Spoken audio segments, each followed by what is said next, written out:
dia faly miaraba tsika rehetra indray a raha mbola afaka tonga eto amin'ity fotoana ity isika dia miarabanao koa zahay manaraka tsy tapaka izao fotoana izao a zay ataoko hoe fotoana omen'Andriamanitra antsika tsirairay avy a zay ahafahantsika mahafantatra misimisy kokoa hatrany a ny tompo a satria izay nambarany tenin'Andriamanitra hoe tsy mety raha tsy manam-pahalalana ny fanahy a dia te hitany fanahintsika manokana ny tompo amin'ity androandroany ity indray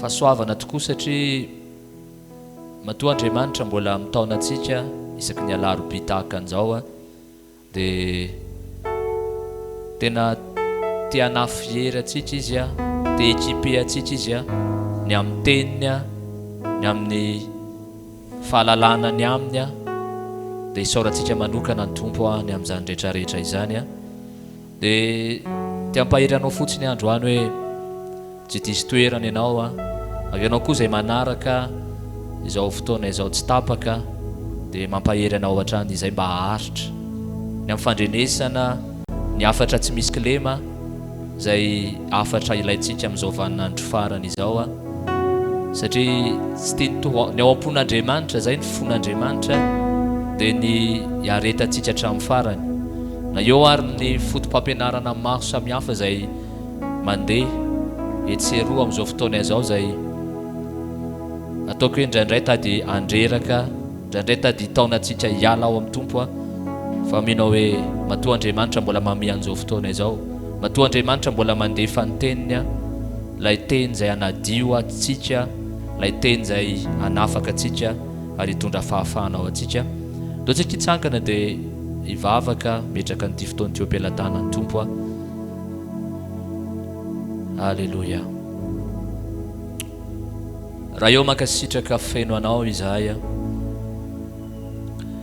misaotra indray ny amin'ny fahasoavana zay mbola omenao anay indray amin'ity androandroany ity a satria zany foana nitsapanay tompo hoe rehefa mbola manendry andro ianao fotoana ianao anay a dia fahasoavana zany Jesosy a afaka mandreanao miteny indray zay androany afaka andreanao indray zay tena anambara ny sitraponao aminay fiangonanao a tsiraray avy na manatrika amin'ny vantana eto a na manaraka an'izany a any amin'ny tambajotra rehetrarehetra any tompo tena misaotra ny amin'izany fahasoavana lehibe izany satria ianao Andriamanitra ray dia Andriamanitra zay mahita anay a mahafantatra ny ao am-pony tsiraray avy lay fo zay tena mikatsaka ary mitady anao marina na eo ary ny zavatra maso samihafa tompo a lay rivotra mitsoka amin'izao vaninandro farany izao a satria ny faminaniana dia efa nilaza tokoa tompo hoe any ampagany any disy mpampianatra sandoka mpaminany sandoka fampianarany diso maro samihafa zay tena hoe mameriny mako tokoa Andriamanitra ray fa omenao fahasoavana zay Jesosy eo ary mbola omenao anjara indray androany a afaka mitoetra indray manoloana ny teninao lay teny fahamarinana lay teny tsy misy kilema Andriamanitra ray a dia tompo tenao kenao anokatra ny masom-pananay androany ny fonay androany mba tena ho tany lonaka niriny teninao izay Jesosy a fa tsy andalo fotsiny ity fotoana androany ity fa fotoam-pahasoavana ao anay fotoana zay ahafahanao indray Andriamanitra ray tena manome anay indray vatsim-panahy manokana hitany fanahinay Andriamanitra ray mankasitraka feno anao izay Jesosy a noho zany fahasoavana lehibe izany satria fantatray tompo hoe iza moa zay Jesosy a iza moa zay tompo tena fantatray fa fitiavana matoa Andriamanitra mbola mandefa n'izany teninao zany ianao matoa mandefa ny teninao ianao anadio anay anafaka anay mba tena tsy hatonga anay ho atopatopany na fotom-pampianarana maro samihafa ampandroso anay hatrany ao aminao Andriamanitra dia ny voninahitra rehetra dia aoka ao anao reriany ny fisaorana ny fiderana ny fankalazana ho anao lay mipetratra eo ambony seza fiandrianana mankasitraka Jesosy eo alleluia tompo voninahitra dia aoka ao anao reriany amen ndao iderazy androany a sokafy ny maso ny foko a Alléluia. Raha tsika ty haiko zany dia atao iterasika amin'ity fotoana ity.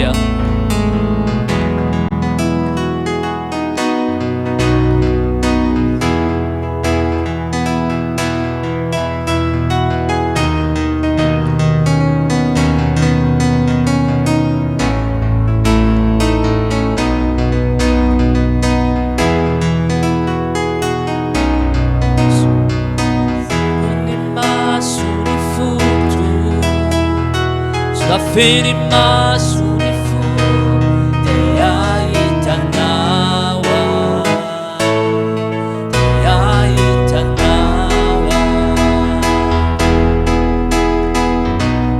Fini masuni fu tu, fini masuni fu te aitanawa.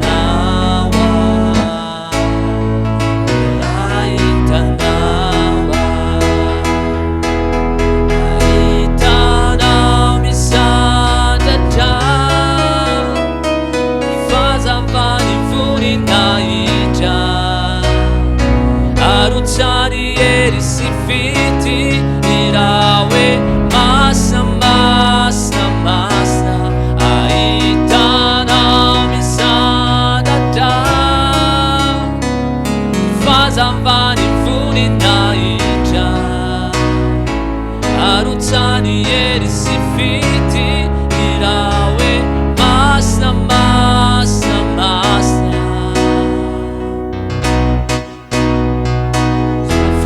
masuni futu,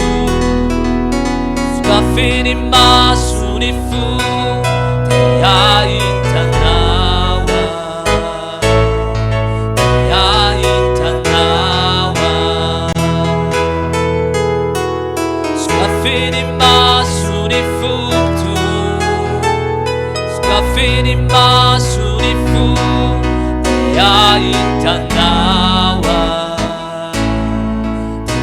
Aitanawa, aitanawa misada jam, fazambani funi naija. Arutsani eri sifiti irawe masa masa masa aitanawa misada jam, fazambani funi naija. Arutsani eri sifiti irawe masa masa masa masa masa masa masa masa masa masa masa masa te aitanawa. Lazawi masna masa masa masa masa masa masa masa masa masa te aitanawa. Haleluya. Ayo makasitraka feno anao Isaia. Nao le Andriamanitra mitoetra eo amin'ny seza fiandriananao, na tonga miankohaka eo atongotra ao zahay amin'ity hariva ity. Midera anao, mankalaza anao. Haleluya.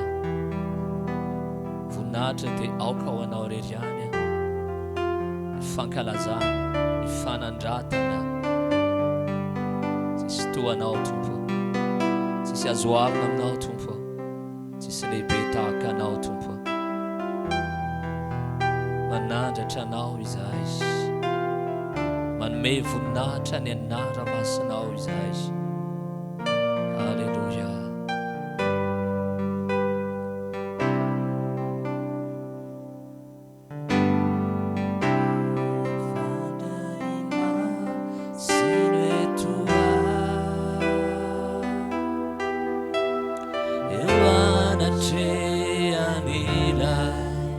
Ratsitu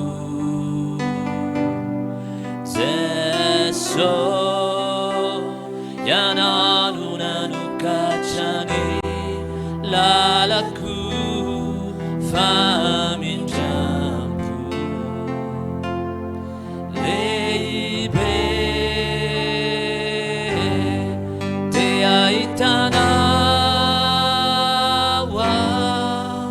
sinivuninaisha Adicuni falebia zana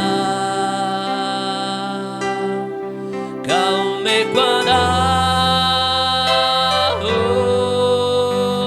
ezare hejwana teiteranawa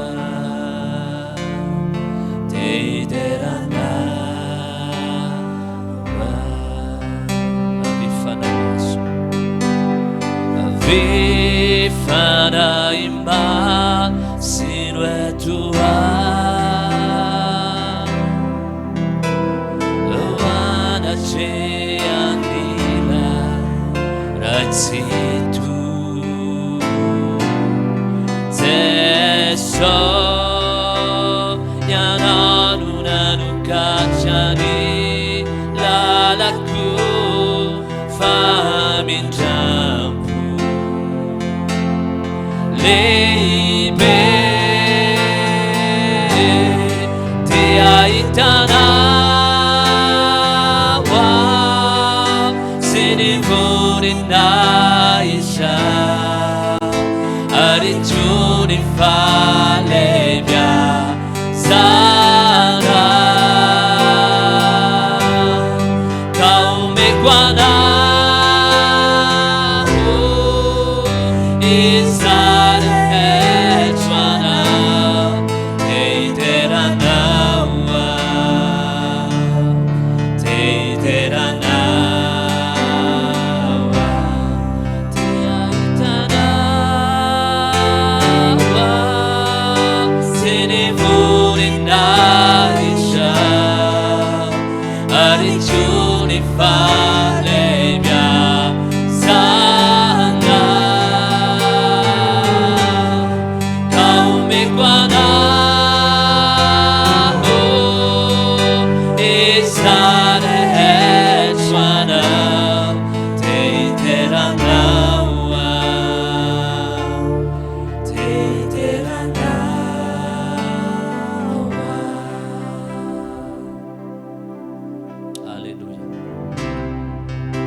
Fitiavania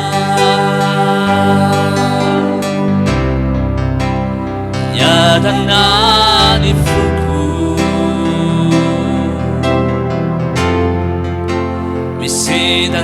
Misidanyaiya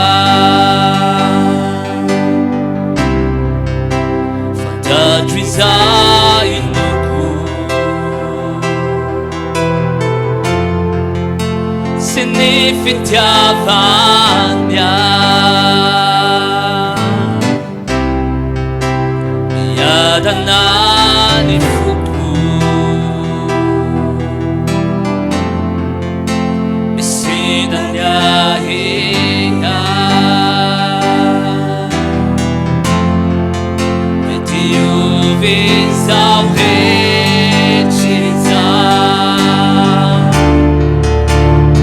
afatsy anao ianao ty ahy tsy miova fa mandraky izay ty ahy ianao ty ahy ka nao fonazy izao rehetra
sitraka anao zay tompo tena marina loatra zany Jesosy hoe fitiavana mandraka zay tokony hitiavanao anay dia zany tokony tena mbola tsy mahalany ritra anay hatramin'izao no reriany ny voninahitra ny dera ny laza ny fankasitrahana mandrakizay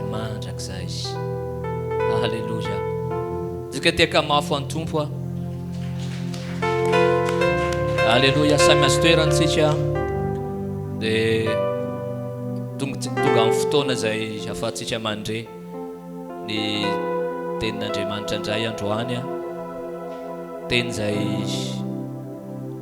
afahantsika tena mahafantatra ny sitrapon'Andriamanitra hatrany dia manasa anao tena hifantoka hanokatra ny fototsika tsirairavina ianao zay manaraka amin'ny tambajotra izao fotoana izao dia utahin'Andriamanitra manokantsika tsirairavy ary. Miarabantsika rehetra dia tratran'ny tolakandro mahafinaritra indray ho antsika rehetra. Mahafinaritra foana ny eo amin'ny fanatrehan'ny Tompo eo anatrehan'ny ankohonan'Andriamanitra afaka mifaly isika mideran'ny Tompo sy miankohaka aminy mitondra ny fanahytsika eo anatrehan'ny Tompo mihaino ny tenin'Andriamanitra ary tena fahasoavana mahatalanjo an'izany. Toe-po manao ahoana no iangonantsika eto androany?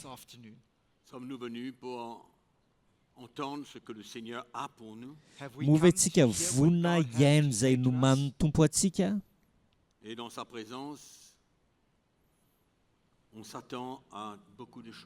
Ary eo amin'ny fanatrehantsika dia afaka miandry ny zavatra rehetra. Fa lehibe loatra ny Tompontsika. Izy mamerina milon'ireo fiainana, mamonjy izy, manome ny fiainana mandrakizay an'ireo izay rehetra manatona azy izy, manompo Andriamanitra mamela heloka isika, Andriamanitra mpanasitrana. Ary tonga eto miaraka amin'ny finoana isika androany dia afaka miverina ny trano isika miaraka amin'ny fahafantarana fa efa miasa ny Tompo. manao zavatra lehibe ny tompo araka ny fombany ary sambatra isika manompo Andriamanitra tahaka an'izany, tsy Andriamanitra maty fa velona, tsy velona ho antsika rehetra izay manatrika eto ihany izy fa ho an'ireo rehetra izay mandre antsika ihany koa. Amen. Noho izany hitoy ao anatin'ny fandaharam-potoanantsika isika izay niresahantsika nandritry ny volana vitsivitsy mahakasika ny fampianarana tsy misy kilema, ary tsy mitsahatra ny mampatsiahy mandrakariva sady manantena fa arakareo foana ny toriteny farany. Inona ary ny loha hevitra farany resahako tao anatin'ity fampianarana tsy misy kilema ity? Inona?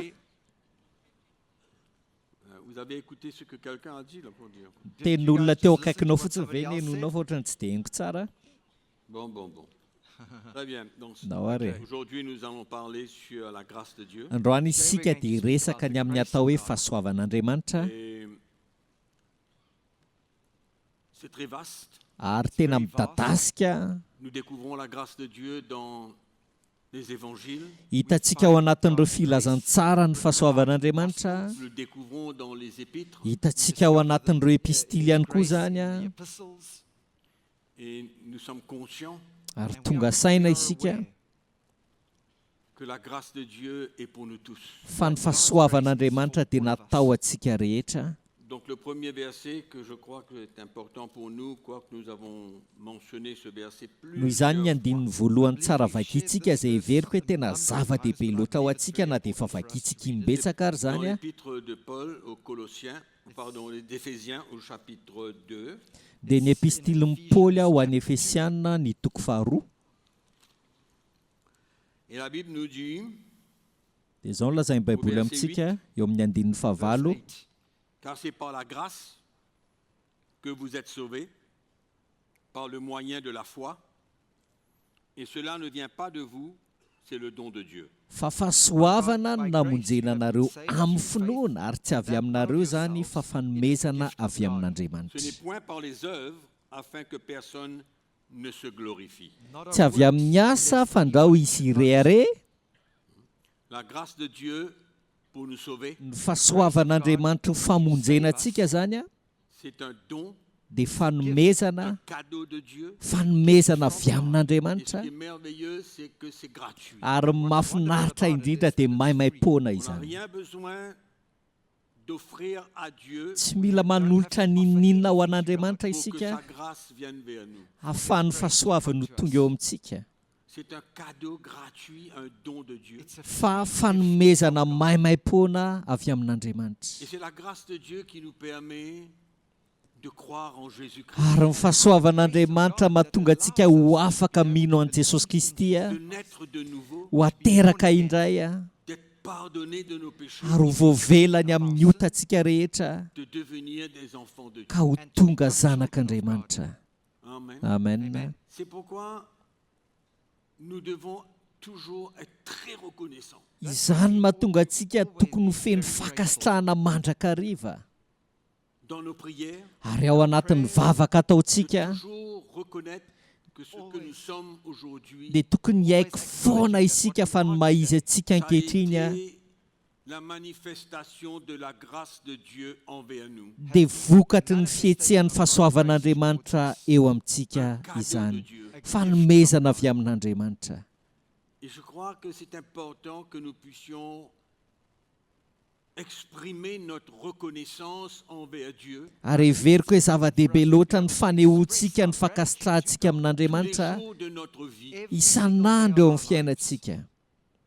Que serions-nous aujourd'hui Taiza tokoa moa no nisy antsika si la grâce de Dieu n'était pas venue vers nous? raha tsy tonga nanantona antsika ny C'est pourquoi fahasoavan'Andriamanitra. tous les jours, Izany no antony isan'andro quand nous prions, rehefa mivavaka isika soyons reconnaissants. dia aoko ho feno fakasitrahana isika. Tant de millions de personnes dans ce monde qui n'ont pas goûté au salut. fa olona manapitresany eto amin'ity zao tontolo zao ity tsy mbola nanandrana ny famonjena Formons partie de ce groupe fa isika kosa dia efa tafiditra ao anatin'ireo vondron'olona d'enfants de Dieu, izay efa tonga zanak'Andriamanitra ayant été sauvés à cause de la grâce de Dieu, de ce don gratuit, de ce cadeau qui vient directement du ciel. voavonjy noho ny fahasoavan'Andriamanitra dia ilay fanomezana maimaim-poana nomeny tompo mivantana. Et c'est comme cela que nous pouvons toujours garder la joie de notre salut. Ary ohatr'izany no ahafahantsika miazona sy mitahiry mandrakariva ny fifalian'ny famonjenantsika. Il y a des cadeaux que nous pouvons recevoir dans le monde. Misy fanomezana ny afaka azontsika ety amin'izao tontolo Mais izao la e grâce de Dieu comme fa ny cadeau fanomezana ny amin'ny fahasoavan'Andriamanitra kosa ne peut se comparer à rien d'autre. dia tsy azo ampitahanana amin'inona amin'inona, tsy azo ampitahanana amin'inona Parce que ça amin'inona, met notre éternité dans la main de Dieu. satria anteherany mandrakizay antsika eo ampelatanan'Andriamanitra mihitsy zany. C'est pourquoi ayons un cœur Ary zany no antony hoe aoka hananafakasitrahantsika ao am-pontsika très reconnaissant, ho feno fankasitrahana, énormément hanana fakasitrahana lehibe loatra pour la grâce de Dieu ny amin'ny fahasoavan'Andriamanitra qui nous a permis de croire. izay nahafahantsika hino. caused us to believe. C'est vraiment extraordinaire. Tena mahatalanjona anie zany e. Amen. Et la parole de Dieu nous dit que ce n'est pas par les œuvres. Ary ny tenin'Andriamanitra amintsika tsy avy amin'ny asa izany. Le salut ne vient pas des Ny œuvres. famonjena dia tsy avy amin'ny asa. Je crois que nous tous, avant de le connaître, Ary za mino hoe isika rehetra mialohan'ny namantarantsika ny tompo sy nanandramantsika n'io fahasoavana io étions persuadés d'une manière ou d'une dia autre tena nihevitra mihitsika tany hoany que les bonnes œuvres que nous puissions faire fa ireo asa soa izay vitantsika allaient nous permettre d'obtenir le salut. dia neverintsika fa afaka andraisantsika ny Et famonjena. l'apôtre Paul est bien clair. Fa tena mazava ny apôstôly Paoly a. Notre Bible dans l'épître, dans son épître aux Romains au chapitre 4. Ndao ny sokafantsika amin'ny baibolitsika ao amin'ny epistilin'ny Paoly ho an'ny Romanina ny toko faefatra. Je suis en train de parler de la grâce de Ny Dieu zavatra resahako eto zany a dia ny fahasoavan'Andriamanitra pour notre ho an'ny salut. famonjenantsika. Et Paul vient dire, que dirions-nous donc qu'Abraham, notre père, selon la chair, a obtenu? Andininy voalohany, inona ary no lazaintsika hoe efa azon'ny Abrahama razantsika araka ny nofo? Si Abraham a été justifié par les œuvres, il a sujet de se glorifier, mais non devant Dieu. Fa raha asa ny nanamarinana ny Abrahama dia misy reharehany ihany nefa tsy amin'Andriamanitra. Before God. Car, que dit l'Écriture? Abraham crut à Dieu et cela lui fut imputé à justice. Fa ahoana ho ny soratra masina ary Abrahama nino an'Andriamanitra ka dia nisaina ho famarinany izany. Or, à celui qui fait une œuvre, le salaire est imputé, non comme une grâce, mais comme une chose due. Ary ho an'izay miasa dia tsy saina ho fahasoavana ny karama fa ho trosa. Date. En d'autres mots, quand nous Raha travaillons, miteny hafa zany raha ohatra miasa nous isika recevons un salaire, ka mandray karamitsika cela nous est dû. dia mendrika antsika tampoka sasarantsika Quand on zany parle de la zay. grâce de Dieu, Fa rehefa miresaka ny amin'ny rien fahasoavan'Andriamanitra à voir avec les œuvres dia tsy misy idiran'ny asa zany izy io a sy ny zava-bitantsika rehetra. Paul est bien clair. Ary mazava loatra Paoly eto a. À celui qui ne fait point d'œuvre, mais qui croit en celui qui justifie l'impie, sa foi lui est imputée à justice. Fa ho an'izay tsy miasa kosa fa mino izay manamarina ny ratsy fanahy dia ny finoany no isaina ho famarinana. For À righteousness. cause de Zany hoe noho ny amin'ny fahasoavan'Andriamanitra zany. Et au chapitre 11, Ary eo amin'ny toko farak ambin'ny folo a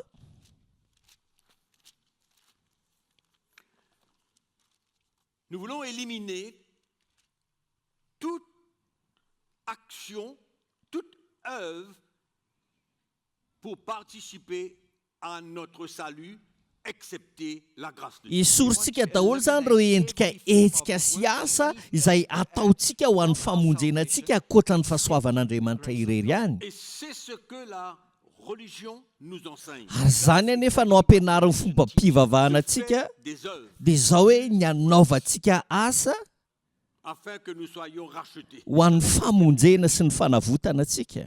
Mais la parole de Dieu But the word of God nous dit que non.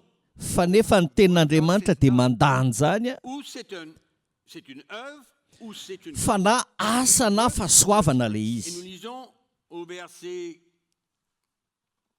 allons dire 5. Ndaovaka itsika ny andininy fahadimy. De même aussi, dans le temps présent, il y a un reste selon l'élection Dia de toy la izany grâce. koa amin'izao andro ankehitriny izao misy sisa ihany araka ny fifidianana amin'ny fahasoavana. Ça, c'est un texte où Paul parle de la Ity grâce andiny de ity Dieu zany a envers dia andiny anankiray izay resahan'ny Paoly mahakasika ny fahasoavan'Andriamanitra manoloanan'ireo jiosy. Pas moins vrai. Kanefa marina ihany lazainy a. Et il dit que, or, si c'est par grâce, ce n'est plus par les œuvres. Dia ozy izy hoe araha avy amin'ny fahasoavana zany dia tsy mba avy amin'ny asa intsony. Autrement, la grâce n'est plus une grâce. Fa raha izany ozy izy dia tsy fahasoavana intsony ny fahasoavana. Et si c'est par les œuvres, ce n'est plus une Na grâce. koa hoe Autrement, raha asa dia tsy fahasoavana intsony zany, na raha miteny hafa dia tsy asa intsony ny asa. Otherwise, work is no longer work. Paul n'identifie pas les œuvres avec la grâce. Noho izany tsy ampifandraisin'ny Paoly velively amin'ny asa zany ny fahasoavana. Les œuvres avec la Tsy grâce. ampifandraisin'ny Paoly amin'ny asa ny fahasoavana. Grace. C'est Together un with grace. ou l'autre. Fa na ny anankiray na ny La ray. grâce ou c'est les œuvres. Na ny fahasoavana io na ny Il n'y asa. a pas de balance. Tsy misy eo anelanelany zany. Moyen de reconstituer la grâce et les œuvres ensemble. Tsy misy fomba na endrika afaka ampifandraisantsika ny asa amin'ny fahasoavana mihitsy zany. C'est pourquoi personne ici ne peut déclarer que parce qu'il a fait quelque chose de bon ou de Zany no antony hoe tsy misy olona hoe tokony afaka ilaza hoe satria izy navita zavatra tsara il a été sauvé. dia hoe nivonjeny izy noho ny amin'izany. Mais c'est par la grâce de Dieu et non pas par les œuvres. Fa noho ny amin'ny fahasoavan'Andriamanitra rery ihany fa tsy amin'ny asa. Bien comprendre cela. Ary mila azontsika tsara Notre passé fa ny lasantsika n'intervient pas dans la manifestation de dia la tsy grâce, afaka miditra antsehatra velively a eo anivon'ny fihetsehan'ny fahasoavana. ce cadeau de Dieu Dia ilay fanomezan'Andriamanitra io pour nous sauver. mba hamonjena antsika. On est d'accord? Okay? Miara-manaiky an'izany tsika.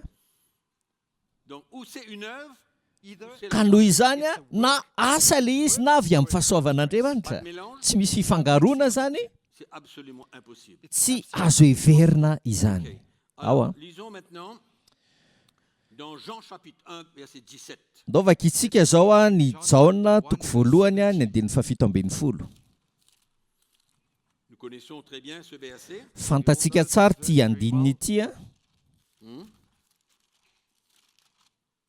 Alors, Jean, l'évangile de Jean, chapitre 1er, Filazantsara ny Jaona ny toko voalohany a. nous lisons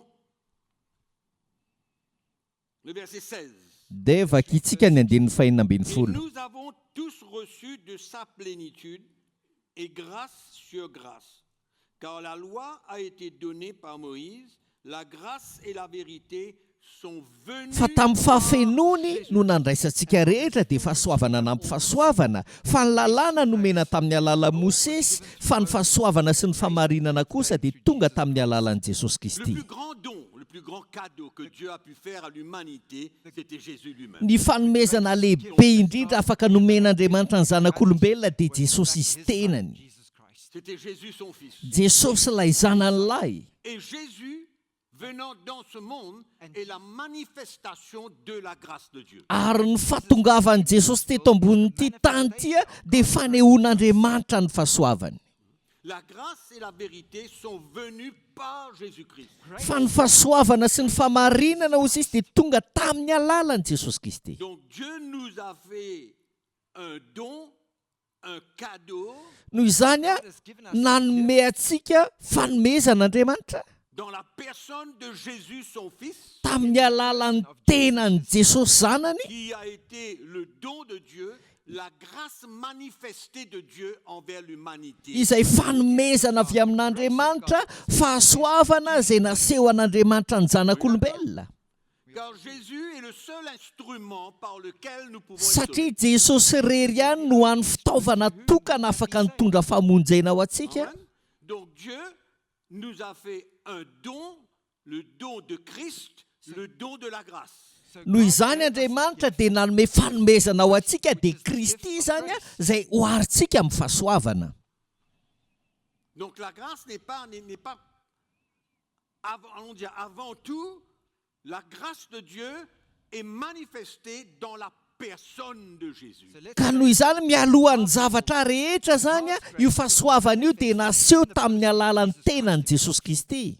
Avant qu'elle soit un don, Izany hoe mialohan'ny natongavany a ho fanomezana hitondrantsika ho amin'ny famonjena aloha son zany a intervention, dia fidiran'Andriamanitra an-tsehatra io. la grâce est son Ny intervention fahasoavana zany dia fidiran'Andriamanitra an-tsehatra pour nous emmener au salut. hitondrantsika ho any amin'ny famonjena. Avant tout, Fa nefa mialohan'izany rehetra zany a de Dieu, c'est le don de Jésus, son Fils, pour ny l'humanité. atao hoe fahasoavan'Andriamanitra dia fanomezan'Andriamanitra ny Jesosy zanany natokana ho an'ny zanak'olombelona. Donc la loi a été donnée par Moïse. So the Par law l'intervention Ka de noho izany a Moïse, ny lalàna dia nomena tamin'ny fidirany Mosesy la an-tsehatra. grâce Fa ny fahasoavana kosa est venue. has dia come. tonga Elle est venue. tonga ozy izy.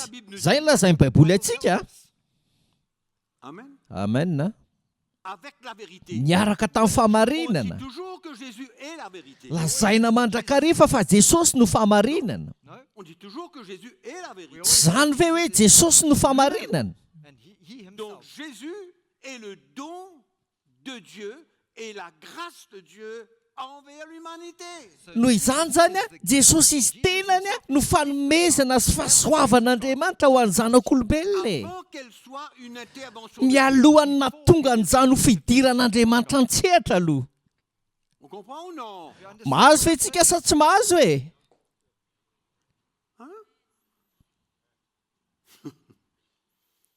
Vous êtes réveillés cet après-midi là? Taitra tsara veloha nareo amin'ity tolakandro ity sa ahoana e? Sommeil avant de venir? Sa mbola te hatory ny alohany natongavana taty? Ou bien si vous dormez? Sa matory mihitsy aza?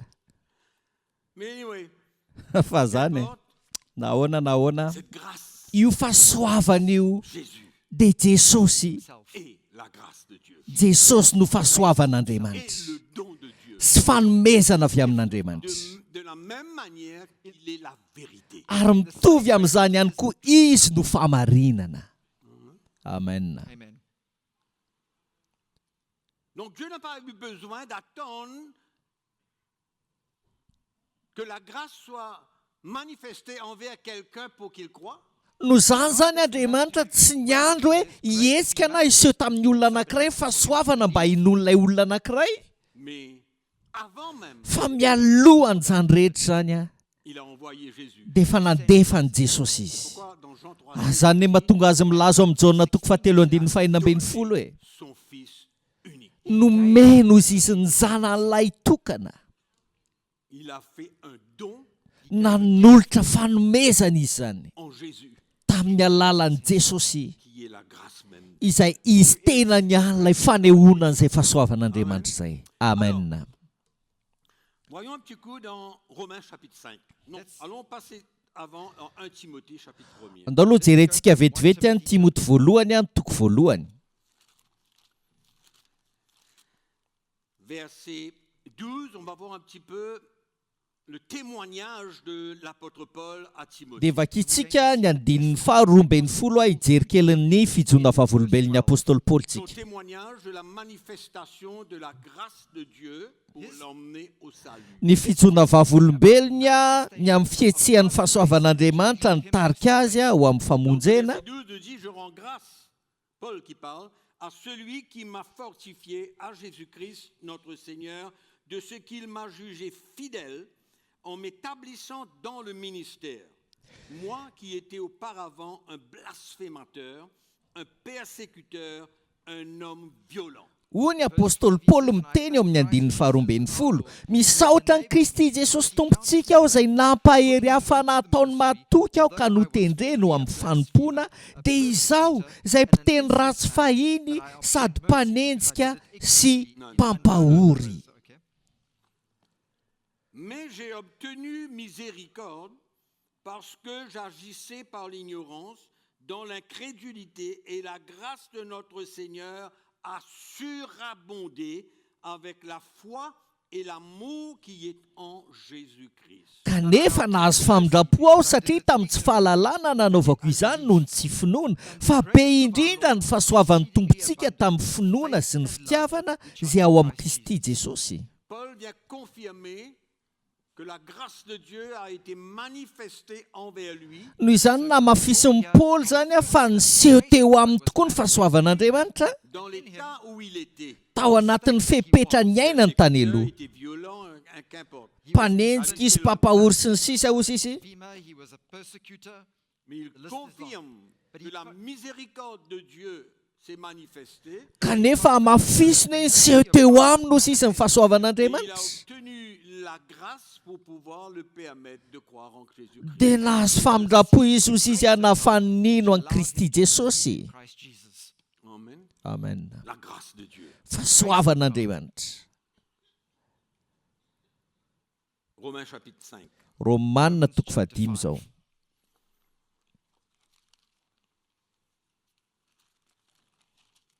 On va terminer sur ce chapitre Ho faranantsika ity resaka de la grâce de Dieu. resaka momba ny amin'ny fahasoavan'Andriamanitra ity a. Et on va lire au verset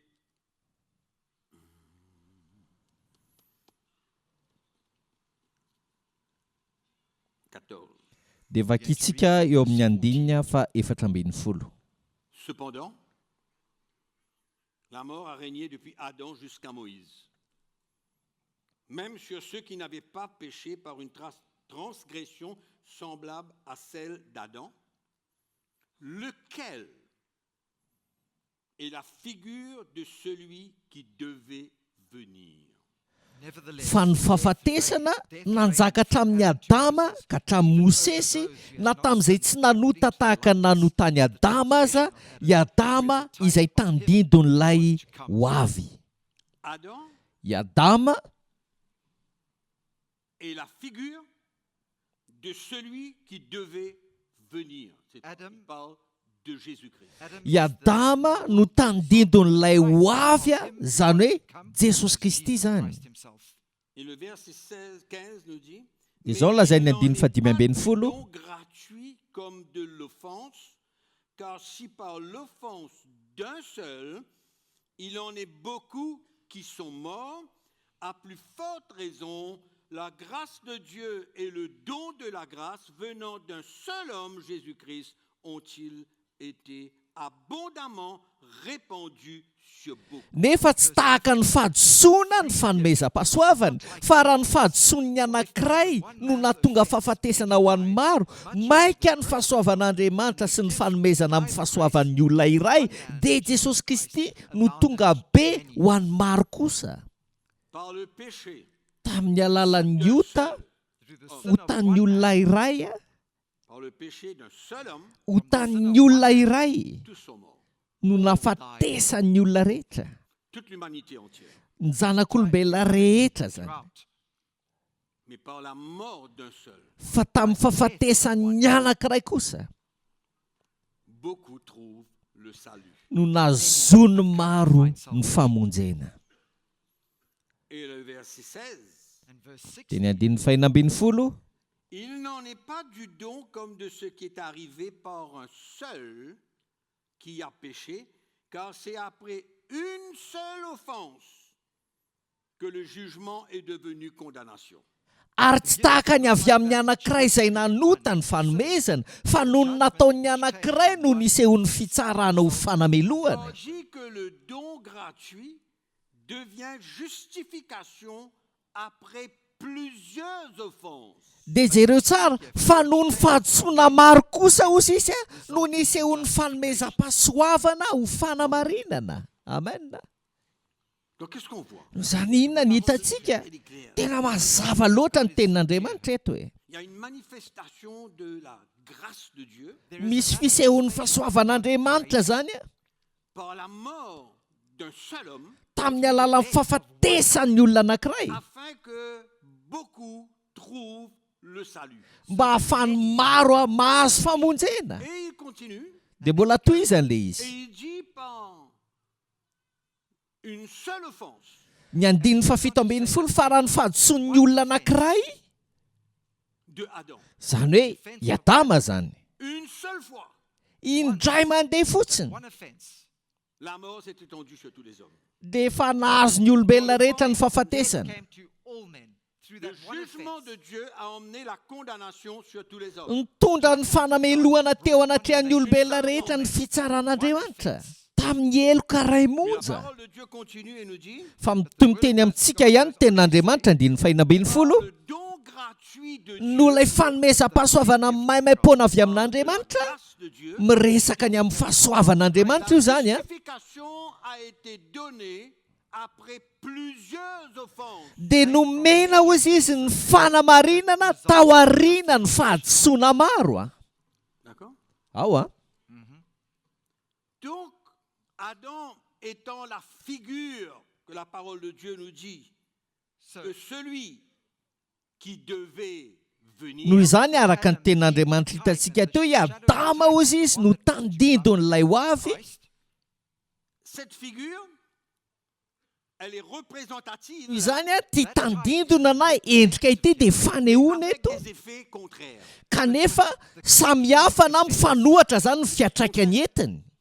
L'offense d'un seul homme the offense Ny fahadisoan'ny olona anankiray a emmené le jugement de Dieu pour la condamnation de tous les hommes. no nitondra ny fitsaran'Andriamanitra ho fanamelohana ny olombelona rehetra. Mais la grâce de Dieu est venue but the grace of God par came Jésus, Fa tonga tamin'ny alalan'i Jesosy Kristy kosa ny fahasoavan'Andriamanitra.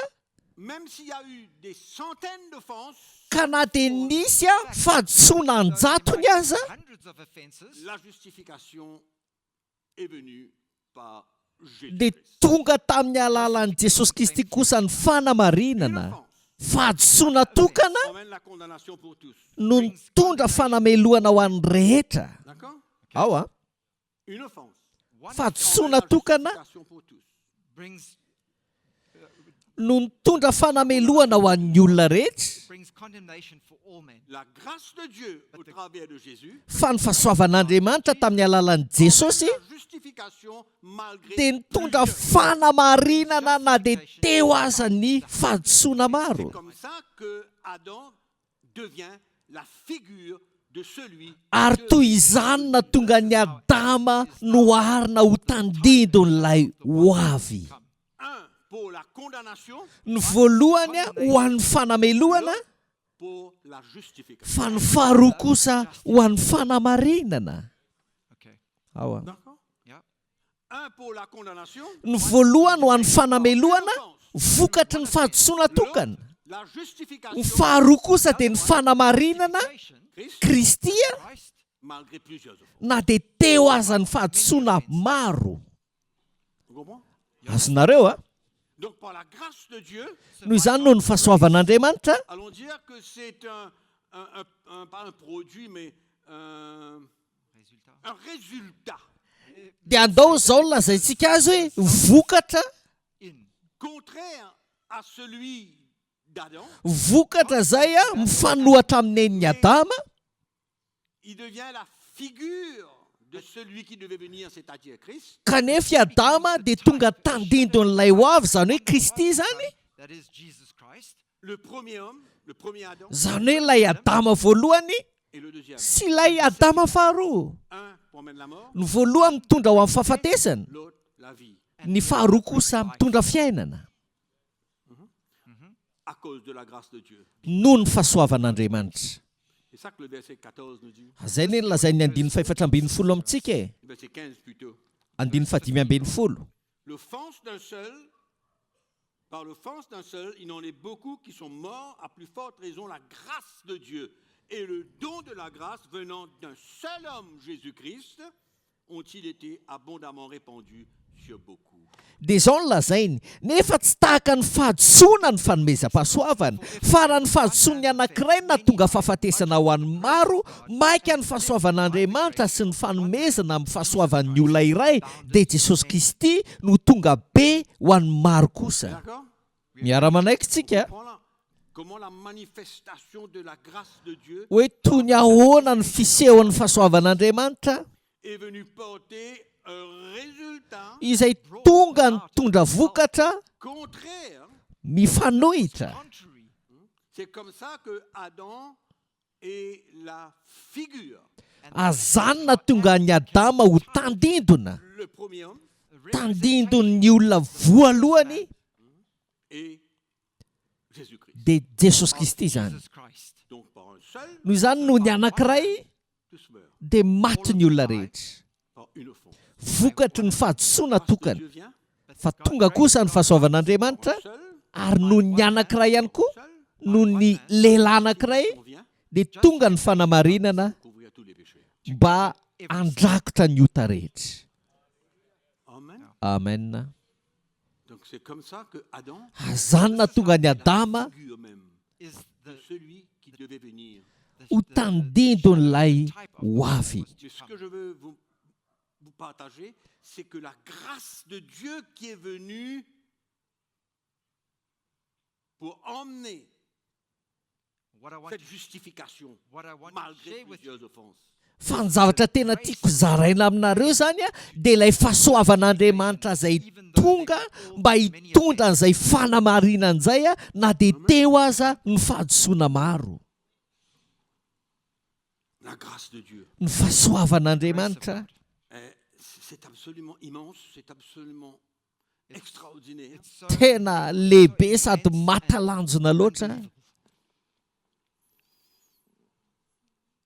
Le verset 19 va clore le tout. Ny andininy 7:20 mamintina azy rehetra. Si vous voulez, on peut lire le tout, mais ça veut dire la même chose finalement. Afaka vakintsika avokoa izy rehetra fa ny tena marina mitovy avokoa ny hevitra izy rehetra. Un seul acte de justice.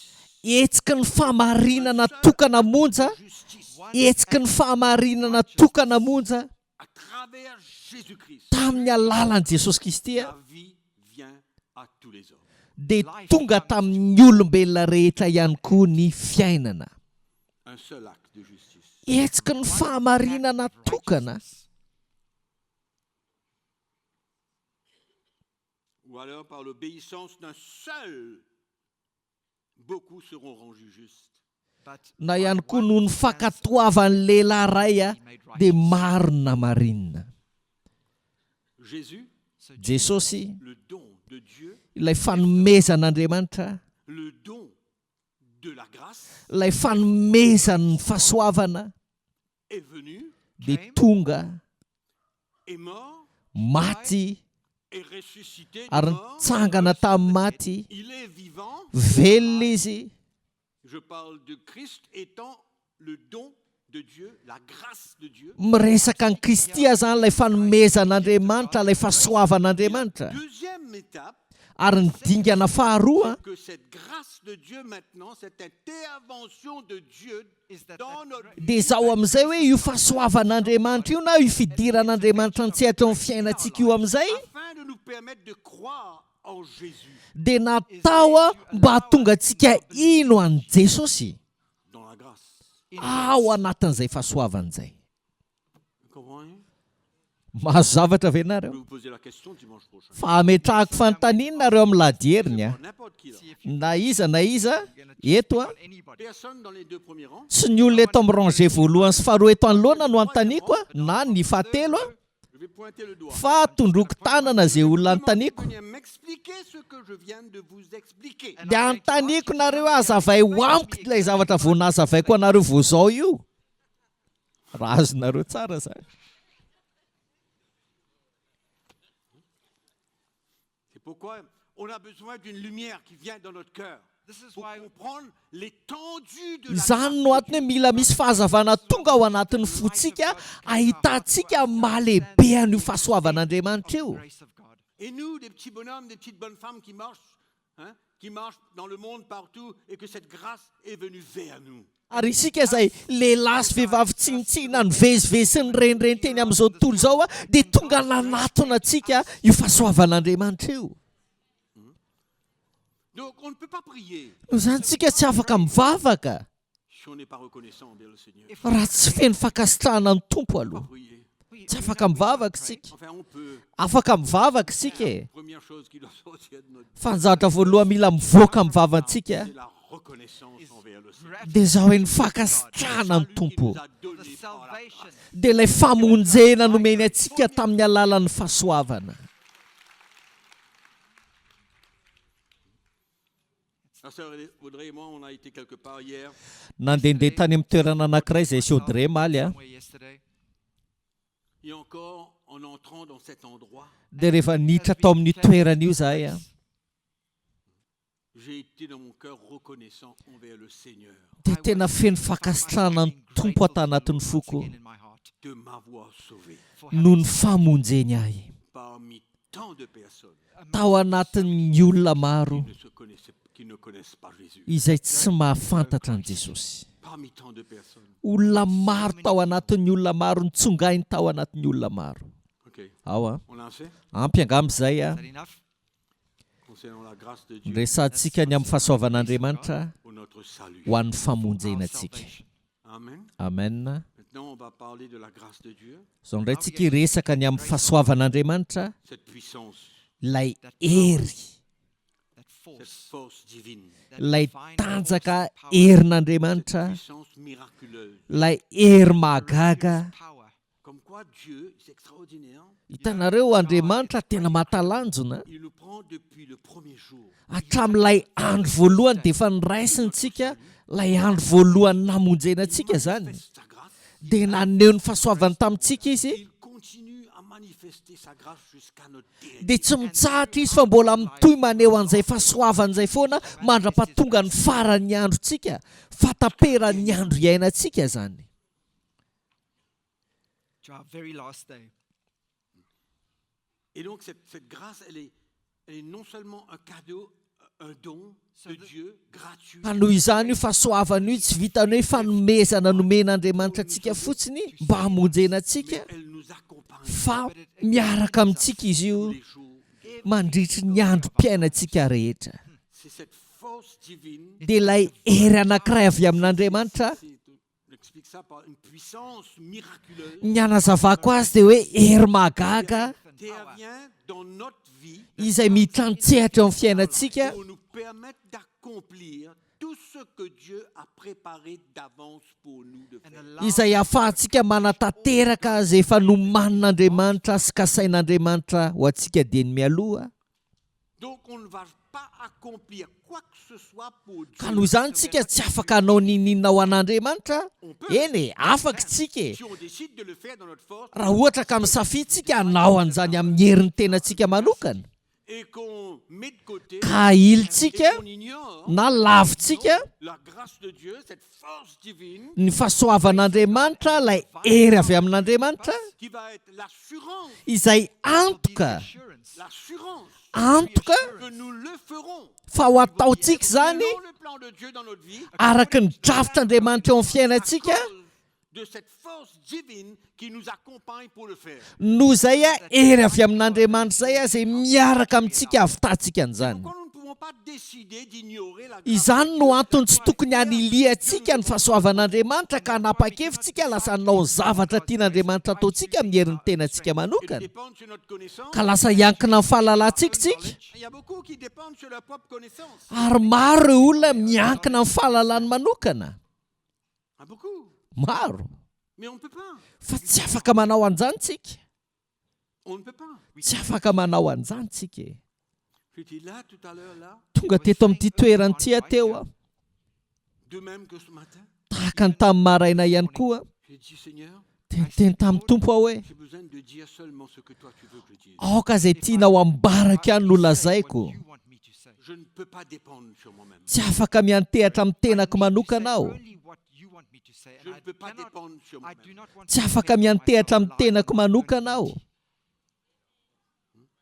J'ai besoin de la grâce de Dieu comme nous avons tous besoin de la grâce. I Mila ny fahasoavan'Andriamanitra aho tahaka antsika rehetra ihany koa mila ny fahasoavan'Andriamanitra isika. Notre capacité Ny fahaiza-manao antsika vient de Dieu. dia avy amin'Andriamanitra. Et quand Paul parle de cette capacité, Ary rehefa miresaka momba ny fahaiza-manao io Paoly a, Paul speaks of it. Paul, oui, il a ce langage dia manana an'izao fomba fiteny zao pour izy nous a, montrer que notre assurance ne peut pas être sur nous-mêmes. mba hanehoana amintsika hoe ny antoka ananantsika tokony tsy miantehatra amin'ny tenantsika. Donc il y a cette grâce de Dieu Noho izany misy an'izay fahasoavan'Andriamanitra izay a, qui va nous permettre d'aller, de le servir, izay ahatonga antsika ho afaka hanompo azy a peut-être les plus difficiles, mety ao anatina fepetra faran'izay sarotra indrindra mais le Seigneur, kanefa ny tompo a quand il nous envoie, rehefa maniraka atsika il y a une manifestation de sa grâce, dia misy ny fihetsehan'izay fahasoavan'izay a le ciel. ahafahantsika manompo azy. Et Dieu sait qu'on ne peut pas faire quoi que ce soit dans notre propre force pour être efficace. Ary fantatr'Andriamanitra tsara fa tsy afaka manao ninninina amin'ny herin'ny tenantsika ahafahantsika mahomby ao anatin'ny fanjakany, On a besoin de dépendre sur sa grâce, fa mila miankina amin'ny fahasoavana isika. sur cette force.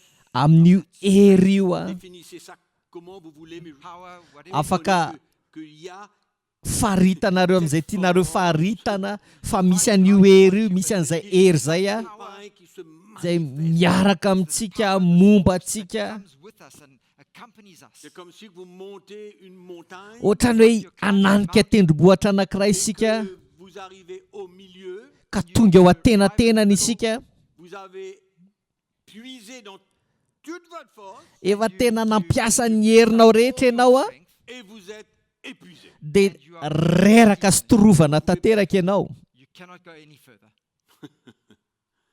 Et c'est merveilleux parce que c'est quand on ne peut plus, Ary mahafinaritra indrindra satria amin'ilay tsy avitantsika ninina intsony a Dieu, cette grâce de Dieu va nous permettre d'arriver jusqu'au bout. dia eo indrindra ny herin'Andriamanitra, ny fahasoavan'Andriamanitra no manosika antsika avitantsika an'ilay izy hatramin'ny farany, Jamais compter sur notre propre force, ka tsy anteherantsika amin'ny tenantsika velively, capacité, notre propre talent. ny fahaizantsika manao manokana, ny talentantsika manokana, ny fahalalantsika manokana. Il faut dépendre de la grâce. We must depend. Fa mila miantehatra amin'ny fahasoavan'Andriamanitra isika. 15. Corinthians Korintianina voalohany a 5:10. Paul, Paoly a ce grand prédicateur, ilay mpitory-teny lehibe,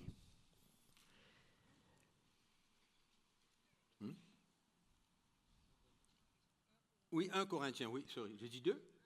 No, one, 1 Corinthiens, pardon. 1 Corinthians 1 Corinthiens 15. bien dit, John. Korintianina voalohany a 5:10 a. Ao a. Paul, à un moment donné, au verset 8, il dit, après eux tous, il m'est aussi apparu à moi comme à l'avorton, car je suis le moindre des apôtres. Eo amin'ny andinin'ny fahavalo zany a, Last of all, Je ne suis pas digne d'être appelé apôtre parce que j'ai persécuté l'Église de Dieu. Mais par la grâce de Dieu, je suis ce que je suis. ary faran'izy rehetra izaho zay tony tsy tonga volana aza dia mba nisehony koa, fa izaho dia ambany indrindra amin'ny apôstôly ka tsy mendrika ny atao hoe apôstôly satria efa nanenjika ny fiangonan'Andriamanitra aho fa ny fahasoavan'Andriamanitra no natoy-izao ahy. what I am. Par la grâce de Dieu, Fahasoavan'Andriamanitra no natoy-izao ahy, d'autres mots, na raha amin'ny teny hafa c'est lui, le Seigneur, dia izy no m'a tompo appelé zay niantso ahy, que je sois le plus grand persécuteur. na dia izaho aza no mpanenjika lehibe Even though I was indrindra. the greatest persecutor, Je me considère comme le moindre de tous ces apôtres, Fa zaho izy ny ambany indrindra amin'ny apôstôly, mais je reconnais but I kanefa fantatro kosa que sur la route de Damas, fa teo amin'ny lalany Damaskosy la grâce de Dieu est venue vers moi. dia tonga nanatona ny Et je fahasoavan'Andriamanitra. suis ce que je suis, Ary matoto izao aho appelé apôtre de Dieu, nantsoina hoe apôstôlin'Andriamanitra de Dieu. purely by dia noho ny fahasoavan'Andriamanitra irery ihany. Amen. Si Paul peut dire quelque chose de comme ça, Raha ohatra ka afaka miteny zavatra tahaka izany celui qui a Paoly, reçu la révélation ilay nandray ny fanambarana de Jésus-Christ avy amin'ny Jesosy Kristy par le Saint-Esprit, tamin'ny alala fanahy masina, et on le voit partout dans toutes ses épîtres, ka hitantsika izany ao anatin'ireo epistiliny rehetra, il vient déclarer, ka tonga izy ilaza je suis ce que je suis hoe matoto izao aho de Dieu. dia noho ny fahasoavan'Andriamanitra. the grace of God. Et c'est extraordinaire comment il y a des écoles un peu partout dans le monde. And Ary mahatalanjona mahita an'ireo sekoly maro samihafa maneran-tany a. École des prophètes, école de je ne sais trop quoi. Sekoly fianarana ho mpaminany sy ny ambiny rehetra. Des apôtres ou je ne sais trop quoi. Hoe mampianatra ny olona ho lasa mpaminany, ho lasa apôstôly sy ny ambiny sy ny sisa rehetra. On peut essayer de montrer même. Afaka ezahantsika aseho mihitsy ary zany. On peut essayer de fabriquer même. Afaka amboamboarintsika mihitsy azy Mais il y zany. a une seule chose qui est vraie. Fa zavatra tokana ihany ny marina Personne, elle est ce qu'elle est is that par la person grâce de Dieu. dia izao hoe ny fahasoavan'Andriamanitra irery ihany maha izy azy ny olona anankiray. Elle représente ce qu'elle doit représenter par la grâce de Dieu seul. Mahatoa manana ny maha izy azy ny olona anankiray dia noho ny fahasoavan'Andriamanitra irery ihany. Pourquoi ça ne sert à rien de vouloir imiter quelqu'un? Izany no antony hoe zava-poana ny fakana tahaka ny olona anankiray. Ça ne sert absolument à rien. Tsy misy ilavana an'izany. S'il n'y a pas la grâce de Dieu sur cette personne. Raha toa ka tsy misy ny fahasoavan'Andriamanitra eo amin'ny olona eo.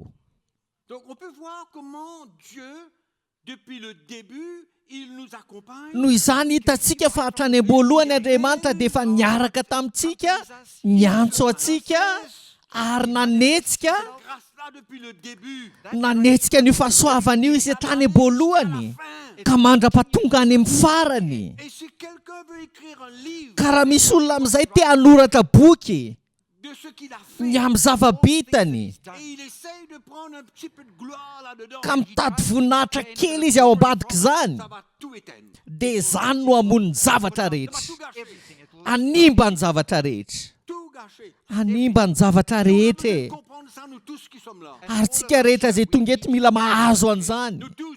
Tsika rehetra Quelle grâce. fa tena fahasoavana loatra, Cadeau. fanomezana loatra. Amen. Amen. Et ça, c'est une deuxième chose que je parle au Seigneur dans ma prière. Ary zany a dia zavatra faharoa anisan'ny resahako amin'ny Tompo ao anatin'ny vavaka ataoko. Qu'importe ce que je suis, mais ce que je suis, c'est ta grâce. Na manao ahoana Tompo, fa ny maha izy ahy dia noho ny fahasoavanao Tompo. Incroyable. Tena mahatalanjona, mahatalanjona.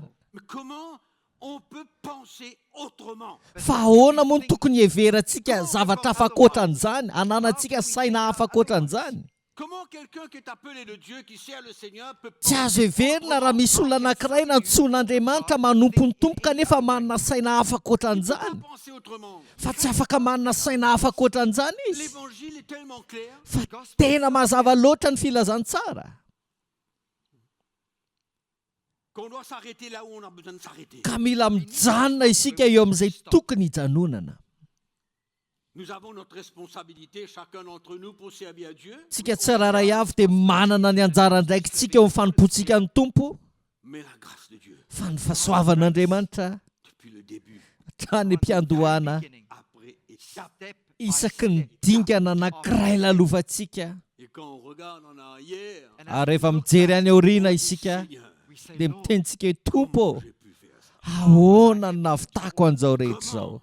Ahoana Tompo, tamin'ny fomba ahoana? Comment? Tamin'ny fomba ahoana? La grâce de Dieu. Ny fahasoavan'Andriamanitra. Rien d'autre. nothing Tsy else. misy akoatran'izay. Nothing Tsy misy else. akoatran'izany. C'est pourquoi il n'y a aucune valeur, Ary zany mahatonga hoe tsy misy antony, aucune raison tsy d'essayer misy de se faire antony a valoir. tokony ireharehantsika velively. Anybody to try and Irehare amin'izay mba hita misongadina, De se faire quelqu'un d'autre. akatsika ny endrik'olon-kafa, D'essayer d'imiter quelqu'un d'autre. miezaka makatahaka olon-kafa, D'entrer en compétition avec quelqu'un d'autre. miditra ao anatina fifaninanana amin'ny olon-kafa isika. somebody else. C'est là Fa amin'izay fotoana izay kosa isika que tu te diminues. no manena sy mampidina ny tenantsika. C'est là où tu es diminué. Eo ianao no mampidina ny tenanao. C'est là où tu es diminué. Amin'izay fotoana izay ianao vao mitotongana. Parce que tu es en train de faire quelque chose dans ta propre force. Satria manao ny zavatra rehetra amin'ny herin'ny tenanao ianao. On comprend? Azonareo ve? Ça va être clair. mila mazava amintsika zany e. Je suis ce que je suis par la grâce de Dieu. Fa ozy izy Paoly ny fahasoavan'Andriamanitra natoy izao ahy. Un peu devant, il dit, et sa grâce, encore, envers moi, n'a pas été vaine. Ary ao aorianan'izany ary izy dia mbola miteny mihitsy hoe tsy foana ny fahasoavany ato amiko izy izy. En d'autres mots, quand sa grâce a été manifestée envers moi pour le servir, Raha toa amin'ny teny hafa zany hoe fon'ny fahasoavany seho teo amiko nafahako nanompo azy, To serve him, le travail a été accompli et le travail a été efficace. dia toa sy nahomby ny asa nataon'izany. C'est ça qu'il dit. Zany ny nambarany eo e. Il dit, sa grâce envers moi n'a pas été vaine. Ozy izy hoe ary tsy foana ny fahasoavany ato amiko. Dieu ne va pas manifester sa grâce envers nous God hasn't afin manifested que le travail demandé soit vain, en vain. Andriamanitra zany tsy haneho ny fahasoavany amintsika raha ohatra ka ho foana ilay asa izay nitakina. in vain. Mais reconnais cette grâce-là. Fa aoka tsika hanaiky an'io fahasoavana io. Reconnais-la. Aoka tsika hiaiky sy hanaiky an'izany. Reconnais-la. Aoka tsika mantatra an'izany. Loin de là. Fa Ça n'a pas sanatria été en vain. tsy foana tsy akory zany tsy a. In vain J'ai at all. travaillé plus que tous. Non pas moi toutefois, mais la grâce de Dieu qui est avec moi. Fa efa niasa fantatra mihoatra noho izy rehetra aho nefa tsy izao fa ny fahasoavan'Andriamanitra no niara-niasa tamiko. Écoutez, ça ne peut pas être plus clair. Mino angamba fa Cannot be tsy clearer. mazava intsony mihoatra noho izany le izy a. We mustn't Ka aoka tsika try. tsy ezaka. Hein? Il faut laisser la grâce de Dieu nous amener. Fa mila manaiky ho tarian'ny fahasoavan'Andriamanitra isika. Lead us, On carry obéit, us. Dia makatoy isika, makatoy isika, on obéit à la voix de Dieu, makatoy ny feo an'Andriamanitra isika, on fait ce qu'on doit faire, dia manao izay tokony ataontsika. sachant que on ne pourra pas faire seul. Miaraka amin'ny fahafantarana fa tsy manao an'izany irery isika. Je ne peux pas faire ça seul. Even, Avant même que tu commences. even Mialohan'ny hanomboanao zany dia efa mila fantatrao fa tsy ianao rery manao an'io, tsy vitanao rery io. Tsy vitanao rery io. Quelque part, Zany hoe anoany a, somewhere, Dieu a besoin d'intervenir. mila mitrantsehatra Andriamanitra. Sa force a besoin de se manifester Mila mihetsika ny heriny pour m'emmener mba hitarika ahy à terminer and amitako bring us to finish avec efficacité ampahombiazana with ce que Dieu me demande de faire. zavatra nitakian'Andriamanitra mba ho ataoko. Amen. Amen. Donc il y a cette force Noho izany misy an'io hery io pour le service de Dieu. ho an'ny fanompona an'Andriamanitra. Amen. 2 Corinthiens chapitre 12. Korintianina faharoa ny toko faharoambin'ny folo.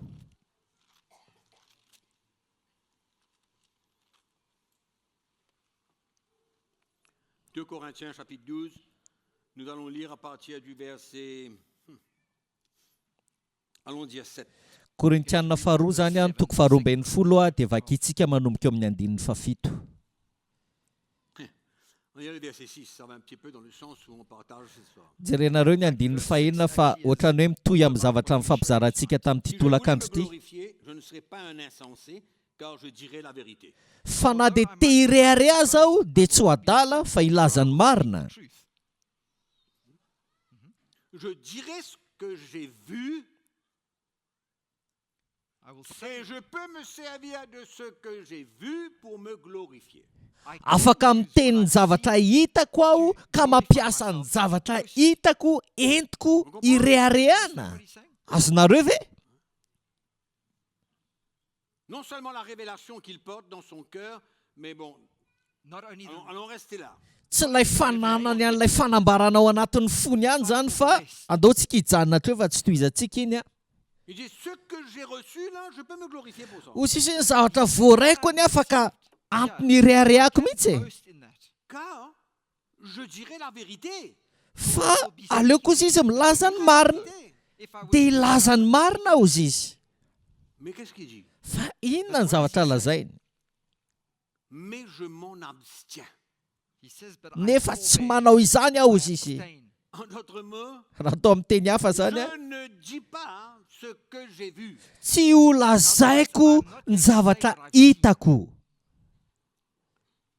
afin que personne n'ait à mon sujet une opinion supérieure à ce qu'il voit en moi ou à ce qu'il entend de moi. Fandrao misy olona mihevitra ho mihoatra noho izay ahitany ahy na izay andrenesany ny teniko. Ah, c'est moi. C'est moi. Ah, it's me. Je dis que c'est moi. Hey, it's me. Non. No. Mais bon, allons continuer. Dao toy izantsika. Il est pour que je ne sois pas enflé d'orgueil. Ary mba tsy rehareako izy izy. By an abundance. Yeah. Of pride. Pour que je ne sois pas enflé d'orgueil. Parce que de tout ce que j'ai vu là, Mba tsy ahafahako mirehare izy izy satria raha manoloana ny zavatra hitany masoko, là, zavatra je hitako pourrais m'enorgueillir. dia afaka ny mirehare mihitsy aho. Il m'a été donné une écharpe dans la chair afin que je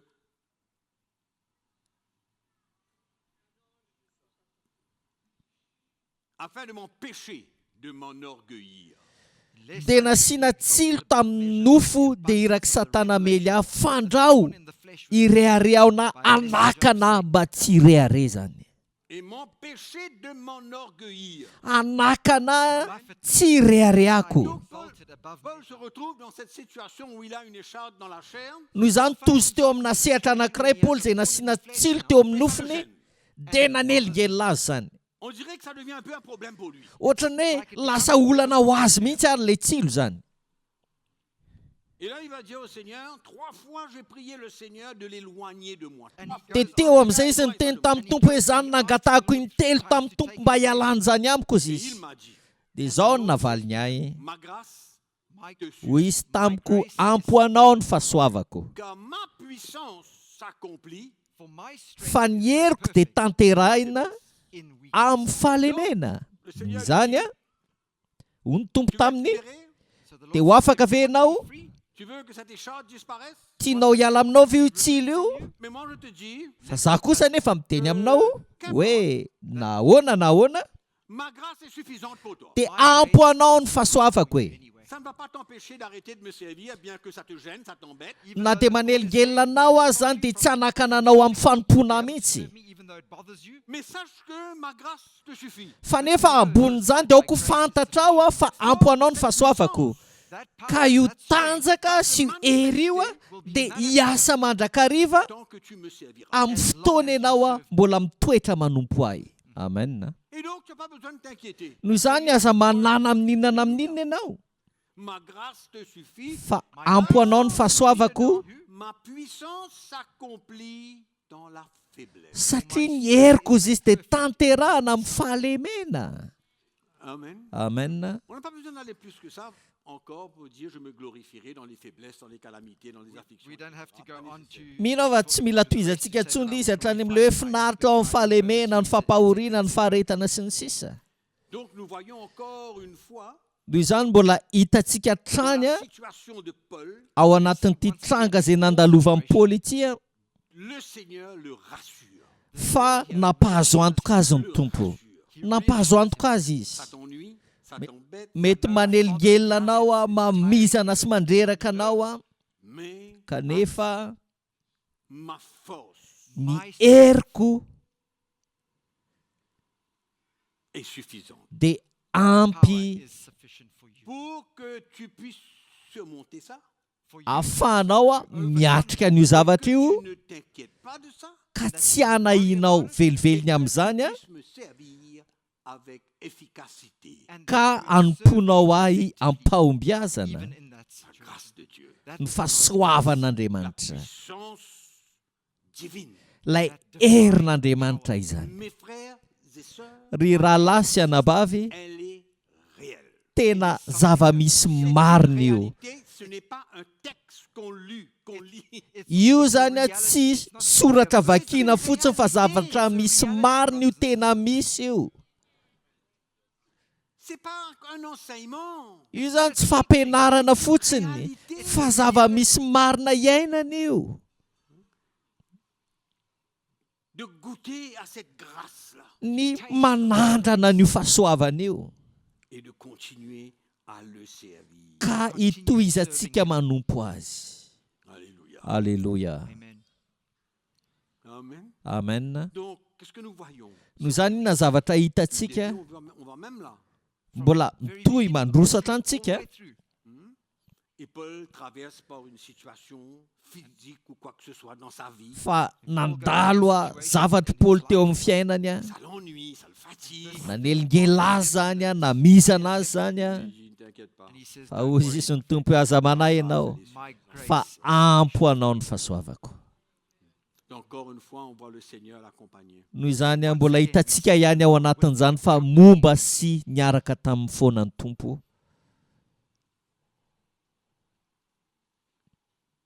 Nous traversons tous des moments difficiles dans la vie. Isika rehetra dia mandalo fotoan-tsarotra avokoa eo amin'ny Des fiainantsika, épreuves, que ce soit des afflictions, que na ce soit des fizahanttoetra zany a, na fahoriana, persécutions, na fanenjehana, oppositions, fanoherana, opposition, whatever it might be. qu'importe. na inona.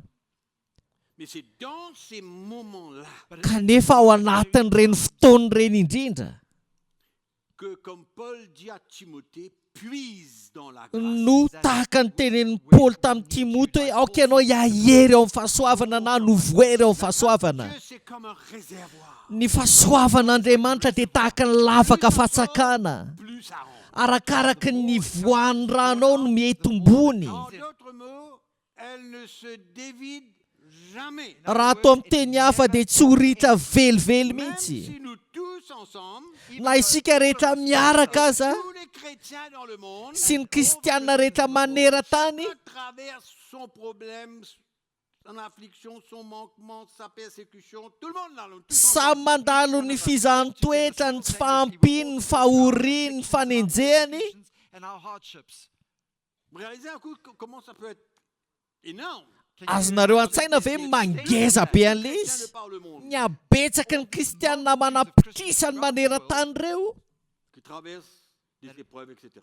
izay mandalo fitsapahana sy ny ambiny rehetra, Mais la grâce de Dieu, dia ny fahasoavan'Andriamanitra ao anatin'izany a dia ampy tous ensemble dans le même moment avec ho tous ces atsika millions de rehetra chrétiens qui heverinareo, ont le même eritreretinareo moment re de kristianina rehetra manarivony zany raha miara-mandalo fitsapahana na fizahanttoetra ao anatin'ny fotoana mitovy dia ampy ny Et vous fahasoavan'Andriamanitra. dites, mais c'est pas possible, comment Dieu peut faire une chose pareille? Tout ce monde-là en même temps? Dia mety hiteny ianao tsy azo heverina vitan'Andriamanitra zany hoe raha hoe miara-mandalo fitsapahana ve ireo olombelona rehetra reo. Mais c'est vrai ça. Fa tena marina nefa zany. C'est une grâce qui ne finit jamais. It's the Fahasoavana izay tsy ritra mandrakizay io. that never finishes. C'est la même chose. Jésus est ressuscité, vivant, ne mourra jamais. Dia mitovy amin'ny Jesosy ihany a, izay maty a ary nitsangana tamin'ny maty a ary velona mandrakizay izy. Amen. Amen. Il n'a pas entendu ce que j'ai dit, c'est bon. C'est bon. Tsy hain'lainina moa ny teneniko teo fa tsy maninona e. Ao a. Amen. Amen. Et on comprend, on voit un petit peu la grandeur, l'immensité de la grâce de And Dieu. we Dia eo understand zany tsika mahita ny the immensity and the lehibe greatness an'io fahasoavan'Andriamanitra io a. Corinthiens, on est près d'arriver, on est près de finir. we're about to finish. 6h25, ça va. Je vais pas trop tard. Korintianina efa hifarantsika, efa tonga ho any amin'ny farantsika, mbola tsy hariva loatra zao a. Aïe, aïe, aïe, aïe, aïe. 1 Corinthiens, bon. Lisez pour vous Philippiens chapitre 4, verset 13. Vakio anareo manokana zany any Filipiana toko faefatra ny andiny fatelo ambin'ny folo. 11 to 13. Okay? Vous voulez lire rapidement? Sa ho vakitsika vetivety ve? Got time. Can we Il y a read it quelqu'un me quickly? dit qu'il n'a pas du temps. Sa mety misy olona ilaza ve hoe tsy manam-potoana izy? Ben, je préfère rien dire. Aleoko tsy miteny betsaka Il va se passer de lui. hoe inona ny tranga amin'izany olona zany. Allez, Philippiens, Filipiana 4, toko faefatra le verset 11. Ce n'est pas en vue de mes besoins que dia je ny dis faraka cela, ambin'ny folo. car j'ai appris à être content dans l'état où je me trouve. Je sais vivre dans l'abondance, dans l'humiliation. En tout et pour tout, j'ai appris à être rassasié, j'ai appris à avoir faim, à être dans l'abondance, à être dans la disette. Et le verset 13 conclut le tout. Il dit, malgré tout ça, je peux tout par celui qui me fortifie. Tsy filan-javatra nefa andin'ny faraka ambin'ny folo no anaovako izany fa izaho efa nianatra tsy herina na manao ahoana malala ny hetra aho malala itombo na aiza na amin'inona dia efa niampianarina ny hovoko sy honona aho aranambe sy alahelo dia mamintina azy ny andin'ny fahatelo ambin'ny folo mahay ny zavatra rehetra aho ao amin'ilay mampahery ahy.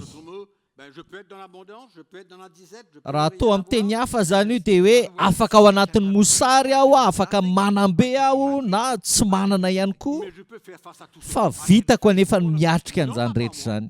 Tsy amin'ny herin'ny tenako Dieu me fortifie. fa ao amin'ilay mampahery ahy. Il parle bien sûr de la grâce de Dieu. Mazava ho azy fa ny fahasoavan'Andriamanitra ny resahany eo. Miresaka ny amin'ny fahasoavan'Andriamanitra izy eo zany. Amen. 1 Corinthiens chapitre 10. Korintianina voalohany toko 10 amin'izay ary. Est-ce qu'il y a quelqu'un parmi nous qui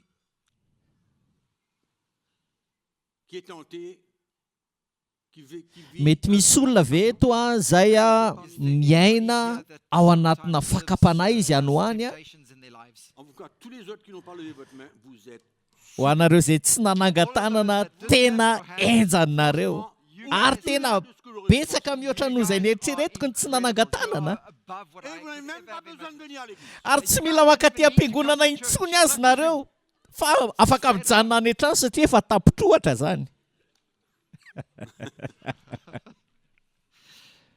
Je repose la question. Averiko apetraka ny fanontaniana.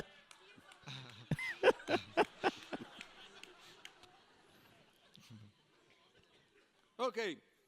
Le verset 13.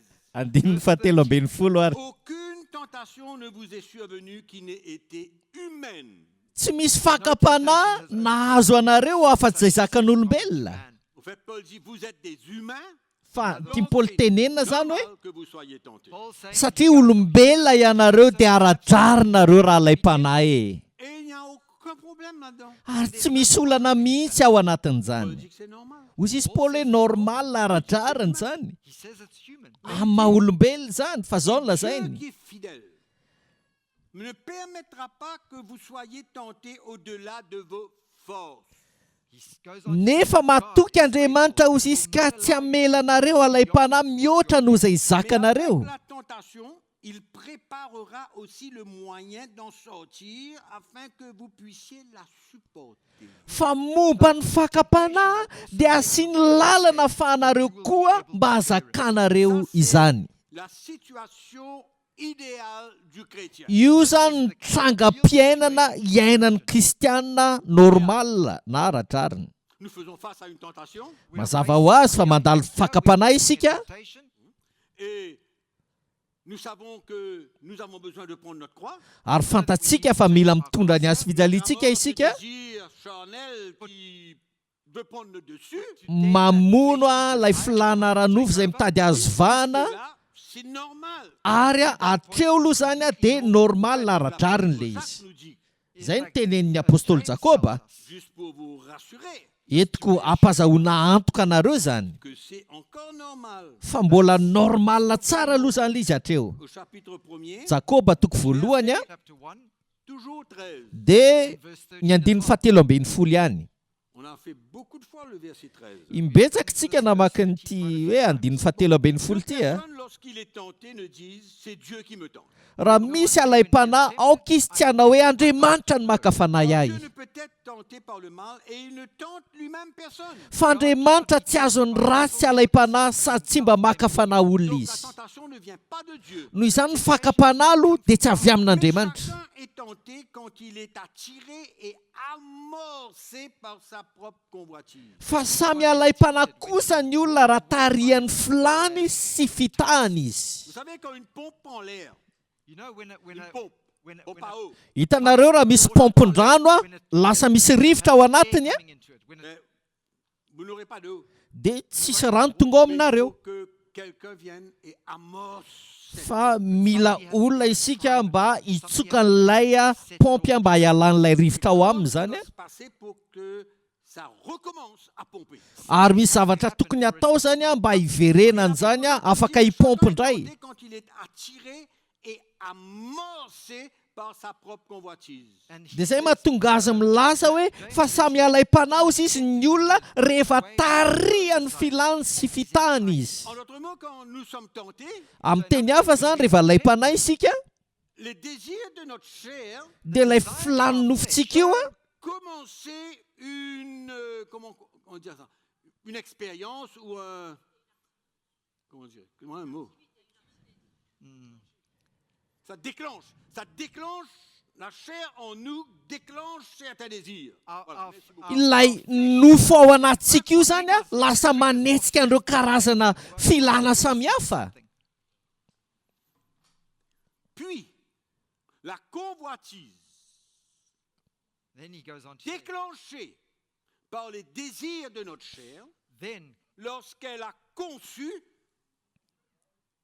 elle enfante le péché et le péché étant consommé produit la mort. Dia ao aorianan'izay dia hoy sisy hoe ary ny filana rehefa nitorotoroana dia miteraka ota ary ny ota rehefa tanteraka dia miteraka fahafatesana. Amen. Donc il n'y a aucun problème Noho izany tsy misy olana quand nous faisons face à la tentation. raha eo anatrehana fakapanahy isika, Mais nous avons besoin de veiller fa mila miambina kosa isika parce que notre chair ne déclenche pas, il y a un mot que je cherche là, that our, mba our tsy flesh ahafahan'ny doesn't nofontsika manetsika misy teny tadiaviko a déclenche pas une action, mba tsy hitarika antsika amina hetsika anankiray zany nofontsika e. un désir, une envie. Filana, fitsiriritana, a desire. C'est comme ça que ça se passe pour vous? mba mahazo anareo koa ve ny zavatra mitovy amin'izany?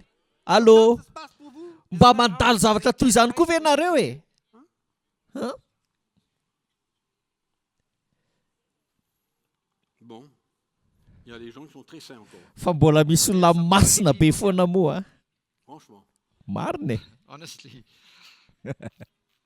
Enfin, anyway, je sais pas, je vais prêcher dimanche prochain. Tsy haiko hoe mbola mila mitory teny ve za milady heriny a? even know if Je ferai I une need petite réunion quelque part. Vous Mety any amin'ny toeran-kafanay nanao fotoam-bavaka dia ho andreo izay nanangan-tanana ihany ny afaka manatrika fotoam-bavaka Restez chez vous, allez où? fa ny ampy ny afaka mijanona any an-trano a. come to church. The rest of you guys stay at home, guys. You don't need to be here. Donc on voit que Dieu ne nous permettra pas que nous soyons tentés au-delà de nos forces. So we see Noho that izany God Andriamanitra tsy hamelantsika ho alay-panahy mihoatra noho izay zakantsika. Donc quand cette action que l'apôtre Jacques est en train de démontrer là, Noho izany a ty hetsika izay aseho an'ny apôstôly Jakob eto ity a showing us, James, sorry, la chair est amorcée, our, dia zao our hoe flesh is voizin'ny nofo le izy a.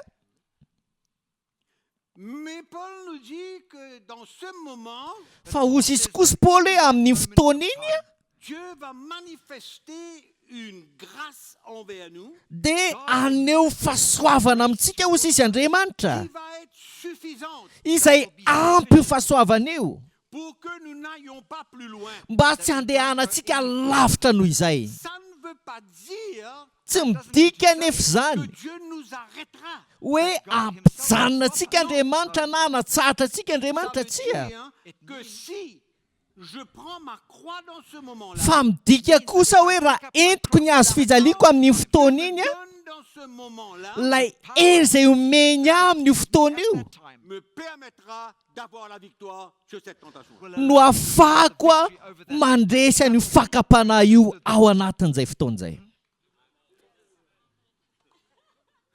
Clair ou non? Mazava ve sa tsy mazava e? Donc, il y a une grâce, il y a une force, il y a quelque chose. So Noho izany misy fahasoavana misy hery ano any Difficulté, épreuve, na ao anatina fakapanahy io na fizahan-toetra io na fitsapahana io na fanenjehana sy ny ambiny rehetra io il y a l'intervention divine, la force divine. there is dia misy ny fidiran'Andriamanitra antsehatra hery manokana avy amin'Andriamanitra. C'est comme ça que Paul dit mettez à mort, mettez à mort. Azay ny mahatonga Paoly milaza hoe vonoy death that flesh, vonoy ny nofo, crucify that flesh. omboy ny nofo. That's our Anjara andraikintsika zany zay. Ouais, mais Dieu va faire tout. Non, Tsy hoe atory fotsiny tsika dia miteny Andriamanitra manao ny zavatra rehetra ka tsia. Ao a, on est OK avec ça? Are you guys manaiky an'izany tsika. Vous voyez comment, depuis le commencement jusqu'à notre dernier jour, can you Hitanareo amin'izay ve hoe hatrany am-piandohana mandra-pahatonga ny faran'ny andro tsika dia eo io fahasoavan'Andriamanitra ton io. frère, ta sœur, Teneno raha lasy anabavinao akaikinao Jésus pour la hoe misaotra Jesosy ny amin'ny fahasoavanao. grâce nous a izany namonjy atsika, izany nametra atsika tsy nandehana atsika lavitra kokoa. or to. Amen. Amen. Mais même si nous sommes allés trop loin, on peut recommencer. Eny fa na dia efa lasa lavitra atsika dia mbola afaka mamerina hatramin'ny voalohany indray Qui e. lève la main pour ça? Iza no afaka manangan-tanana ho amin'izany indray ary. Vous commencez à comprendre. Zay vao manomboka matakatra nareo. Guys are starting to Le understand. monde de Zay nareo vao manomboka tafita ao anatin'ny tontolo ny fanahy.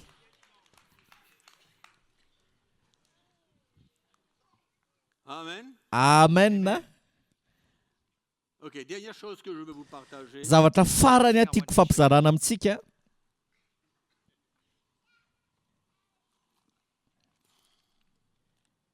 Romains chapitre 5. Romanina toko 5 ao amin'io Romans toko io ihany moa zany.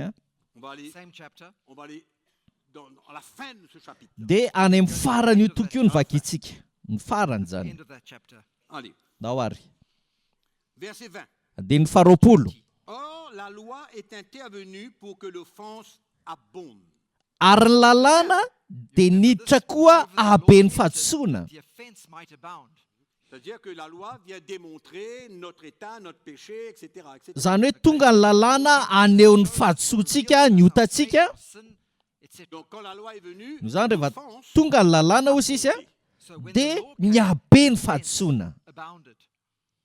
Mais là où le péché a abondé, la grâce a surabondé. Nefa teo amin'izay niabiaza ny ota no nioarany fahasoavana be lavitra. Ça parle, bien sûr, du même sujet que l'apôtre Paul parle là de notre salut. Io zany dia miresaka ny amin'ilay loha hevitra mitovy momba ny famonjena zay resahan'i Paul zany.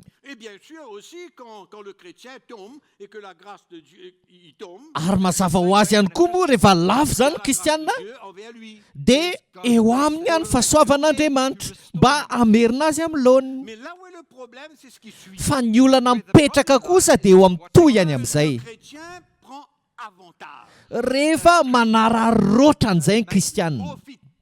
Manararoatra an'izay zany Take kristianina. advantage of.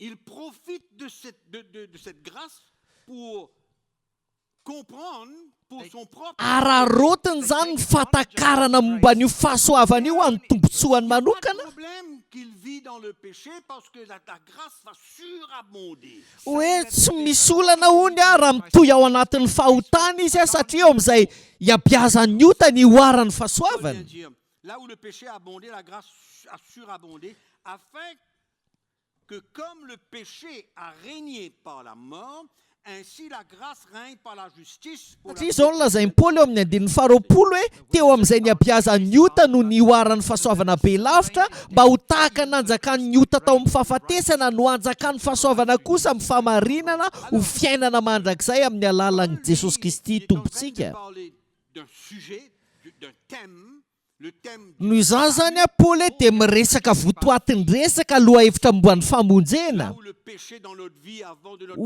conversion teo amin'izay niabiazan'ny otantsika fony isika mbola tsy niova fo zany. la grâce de Dieu a surabondé. Dia hozy izy ny oarany fahasoavana be lavitra izany Justice. So that mba God hitondran'Andriamanitra ny fahamarinany into our eo amin'ny fiainantsika. La Amen. justice pour que nous ayons la vie éternelle. Fahamarinana handovahantsika ny fiainana mandrakizay Là où zany. le problème, c'est que les chrétiens ou les gens ou les Fa nipetrahan'ny olana dia zao hoe ireo kristianina na ny fiangonana profitent de ce verset manararoatra n'io andinin-tsoratra masina io izy ireo encourager ou même enseigner. mba hamporisihana na ihany koa hampianarana mihitsy aza La grâce va être là. hoe amin'ny fotoana ny fahasoavana hono mbola eo dia tsy misy olana velively. Tant que la grâce est là, ben, on fait ce qu'on veut. Raha mbola mitoetra eo ny fahasoavana dia afaka manao izay tiantsika ataontsika tsy misy olana na amin'inona na amin'inona. Mais ce n'est pas du tout l'esprit dans lequel l'apôtre Paul est en train de communiquer. Fa tsy zany velively ny toe-panatiany Paoly apita eto e. Et du reste, il pose la question au chapitre Ary toy an'io aza moa mametraka fanontaniana izy eo amin'ny Romana toko 5 ny andininy voalohany. question. Il dit, que dirons-nous donc?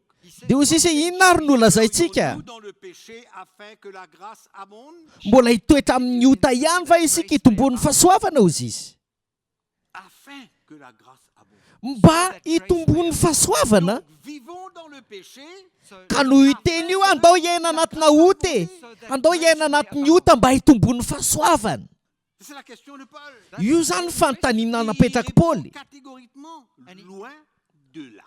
tena maly ankitsarano mo Paoly hoe sanatra io izy Et izy malheureusement, fa ny mampalahelo a beaucoup d'églises, de prédicateurs, de chrétiens maro ny kristianina ny fiangonana mitory-teny a zay mampiasa n'io teny io pour faire ce qu'ils veulent. mba hanaovan'izy ireo zay tian'izy ireo atao La grâce va venir couvrir tout là. tsy misy olana ninina fa ny fahasoavana no andrakotra ny zavatra Et rehetra c'est e une réalité aujourd'hui. ary zava-misy hita ankehitriny zany C'est une fausse interprétation fandikana diso d'évangile. ny filazantsara izany Parce que Dieu ne nous appelle pas à ce genre de vie. satria Andriamanitra tsy niantso antsika ho amin'ny karazam-piainana mitovy amin'izany mihitsy De justice et vie de fa sainteté. Andriamanitra dia niantso antsika hiaina fiainam-pahamarinana sy fahamasinana De la grâce pour couvrir et allons dire oui, couvrir notre péché, notre désir, nos envies. fa tsy hoe ampiasa ny fahasoavana mba handrakofantsika ny filantsika ny faniritsika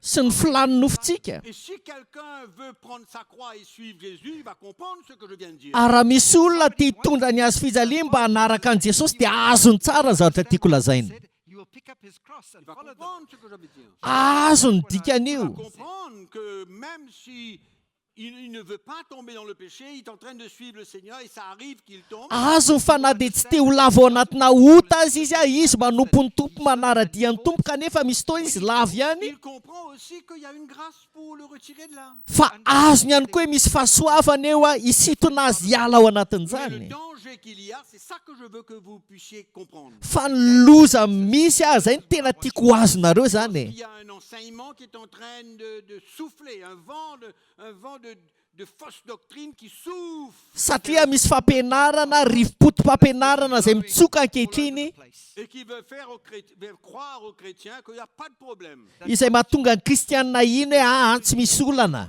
Pas de problème, laisse-toi aller si tu veux parce que la grâce de Dieu. tsy misy olana hoe mandehana amin'izay tianao atao fa eo ny fahasoavan'Andriamanitra Fausse doctrine. fa fampianaran-diso izany Complètement erronée. fampianarana diso tanteraka Des hommes ary avy amina olona izy ireny a eux-mêmes sont en train de vivre selon la chair. izay miaina araka ny nofo a izy ireo Entraîner les chrétiens avec eux. ka hisarika kristianina miaraka amin'izy ireo Le soutien et le support des chrétiens. anana fanohanana avy amin'ireo kristianina Et c'est grave. ary zava-doza izany Mais la réalité veut que ce sont des choses qui sont réelles dans le corps de Christ aujourd'hui. fa ny zava-marina tsy azo lavina dia zava-misy a eo anivon'ny tenan'i Kristy zany ankehitriny C'est pourquoi il faut comprendre la grâce de Dieu telle que la parole de Dieu nous ary zany ny antony hoe ny fahasoavan'Andriamanitra dia mila takarintsika mifanaraka amin'ny tia ny tenin'Andriamanitra anehoana azy and displays it to us. et ne pas utiliser quelques phrases à gauche et à droite ka tsy ampiasa na natsoka teny avy sy havanana pour isika plaire à la chair. mba afapon'ny nofo C'est comme Paul, pour terminer, c'est comme Paul parle dans Galates chapitre 5, verset 1. Il dit que personne ne vous vole la liberté que vous avez reçue. araka ny teny Paoly ao amin'ny Galatiana toko 5:1 voalohany hoe aoka ozy izy tsisy hangalatra na naisotra ilay fahafahana zay efa azonareo Paul n'arrête pas là, lui. fa i Paoly tsy nijanona treo izy a Il dit, en quelques versets plus devant, toujours le verset 13, fa milaza ihany koa izy ao ambanimbany kelin'izay a mbola ny 17:10 ihany c'est pour casser la superstition. fa entina andravantsika ny finonom-pony ty tena ravatsika mihitsy ny finonom-pony Okay? ao a This verse 13 that keeps cropping up. Frères, vous avez été appelés à la liberté, seulement ne faites pas de cette liberté un prétexte de vivre selon la chair. For you, brethren, fa efa nantsoina ho amin'ny fahafana ianareo rahalahy kanefa aoka tsy hoentinareo hanaraka ny nofo zany fahafahany zany Liberté que nous avons, ny fahafana zay efa voaraintsika efa afaka tamin'ny lalàna nous maintenant but not faire ce qu'on veut. for us dia now aoka to ozy izy do tsy what we heditsika amin'izay tiantsika anaovana azy zany amen Vous êtes prêts pour la question dimanche prochain? vonina amin'izay ve nareo ny amin'ny fanontaniana apetraka amin'ny lahady heriny Après, allez réécouter et raha mbola tsy voninareo dia avereny mamerena miainy foana parce parce que le sort pourra tomber sur vous. Satria mety ho nareo ilay voatondro. To come up here. Ah ouais, on va tirer au sort. Anao akitsapaka sika. Au sort pour remplacer Judas. Tahaka ny rehefa an'olona Jodasy ny apôstôly dia nanao akitsapaka. Yours and it might fall on you. Allez, Anao hitsangantsika.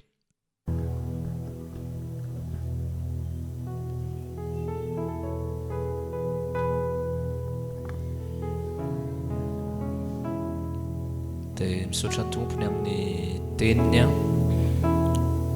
izay afaka nanazava antsika indray tamin'ity andro androany ity a. Mankasitraka anao koa izay manaraka amin'ny tambajotra izao fotoana izao a. Mino aho fa nandray zavatra tsika androany a, tsy hoe nandray fotsiny fahalalana fa nitondra fahazavana lehibe tao anatintsika ny tompo a amin'ny fandehanantsika ao aminy a, satria mbola ho andalantsika amin'izao fotoana izao a. Dia tena hoe mankasitraka ny tompony amin'izany teniny zany a, mankasitraka ny tompony amin'ny zavatra miafina izay ampitain'ny tompo amintsika, fiangonana na itsika izay miaino an'izao fotoana izao a. Dia ndao tsika hitsangana dia anao nitikanakay ty hoe fahasoavanao Jesosy, dia hivavaka tsika amarana n'ity fotoanandroany ity a.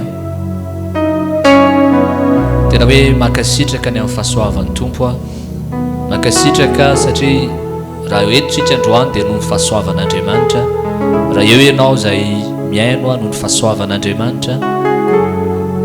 Ndao hieran'izany tsika androany dia hivavaka hisaotra azy a ny amin'ny zavatra rehetra.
Tiaka mafo an'ny tompo a.